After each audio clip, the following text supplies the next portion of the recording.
Assalamualaikum warahmatullahi wabarakatuh. Bismillah, alhamdulillah, assalatu wassalamu ala rasulillah, la haula wa la quwwata illa billah, amma ba'dah.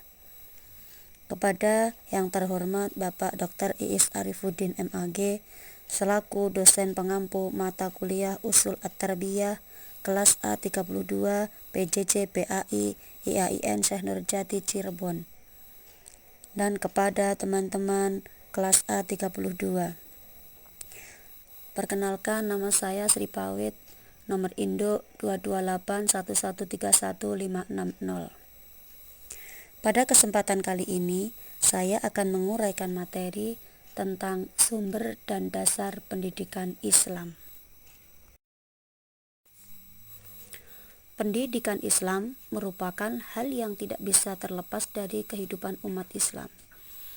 Pendidikan sendiri merupakan unsur terpenting bagi manusia untuk meningkatkan kadar keimanannya terhadap Allah Subhanahu wa Ta'ala.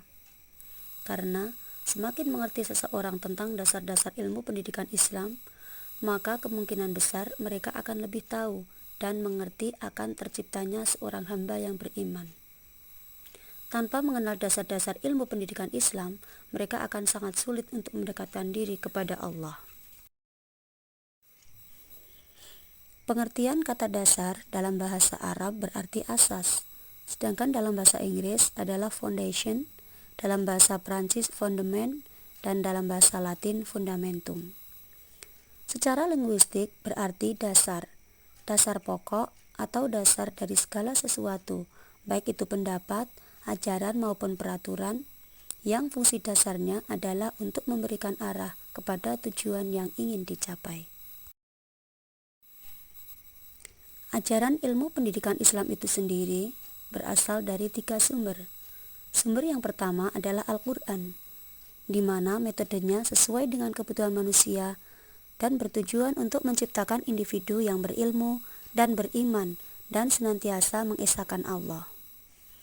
Sedangkan sumber yang kedua adalah sunnah Nabi Muhammad SAW atau yang disebut dengan hadis. Hadis sendiri mencerminkan prinsip manifestasi wahyu dalam segala perbuatan, perkataan, dan takrir Nabi Muhammad SAW. Sedangkan sumber yang ketiga adalah ijtihad, di mana kaidah-kaidah yang diatur oleh para mujtahid tidak bertentangan dengan Al-Quran maupun Al-Hadis. Sumber ajaran ilmu pendidikan Islam yang pertama adalah Al-Quran.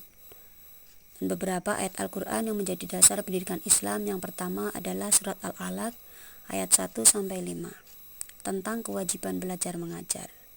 Yang kedua, surat At-Taubah ayat 122 juga tentang kewajiban belajar mengajar. Yang ketiga, surat Adz-Dzariyat ayat 56 tentang tujuan pendidikan.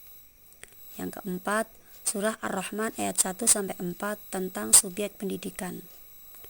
Sedangkan yang kelima, surat An-Nisa ayat 170 tentang objek pendidikan atau peserta didik. Yang keenam, surah An-Nahl ayat 125 tentang metode pengajaran. Dan yang ketujuh, surah Al-Mujadalah ayat 11 tentang ilmu dan lingkungan pendidikan. Sedangkan tujuan pendidikan Islam dalam perspektif Qur'ani adalah yang pertama, mengenalkan manusia akan perannya di antara sesama makhluk dan tanggung jawab pribadinya sebagai khalifah fi al-ardi. Tujuan yang kedua, mengenalkan manusia akan interaksi sosial dan tanggung jawabnya dalam tata hidup bermasyarakat. Tujuan yang ketiga, mengenalkan manusia akan alam ini dan mengajak mereka untuk mengetahui hikmah diciptakannya serta memberikan kemungkinan kepada mereka untuk mengambil manfaat dari alam ini. Dan tujuan yang keempat, mengenalkan manusia akan pencipta alam ini yaitu Allah Subhanahu wa Ta'ala dan memerintahkan untuk beribadah kepadanya. Sumber ajaran ilmu pendidikan Islam yang kedua adalah Al-Hadis. Di dalam dunia pendidikan, hadis memiliki 2 manfaat pokok.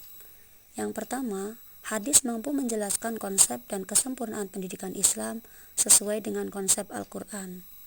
Sedangkan manfaat pokok yang kedua adalah hadis dapat menjadi contoh yang tepat dalam penentuan metode pendidikan itu sendiri. Sumber ajaran ilmu pendidikan Islam yang ketiga adalah ijtihad. Ijtihad sendiri di bidang pendidikan semakin dibutuhkan, sebab ajaran yang terdapat dalam Al-Quran dan As-Sunnah hanya sebatas pokok-pokok dan prinsip-prinsipnya saja, sehingga ijtihad dalam pendidikan Islam menjadi referensi pengembangan pendidikan Islam. Dari uraian di atas dapat kita simpulkan bahwa Al-Quran merupakan sumber dan dasar pendidikan Islam yang pertama. Sumber yang kedua adalah hadis atau sunnah, dan sumber yang ketiga adalah ijtihad.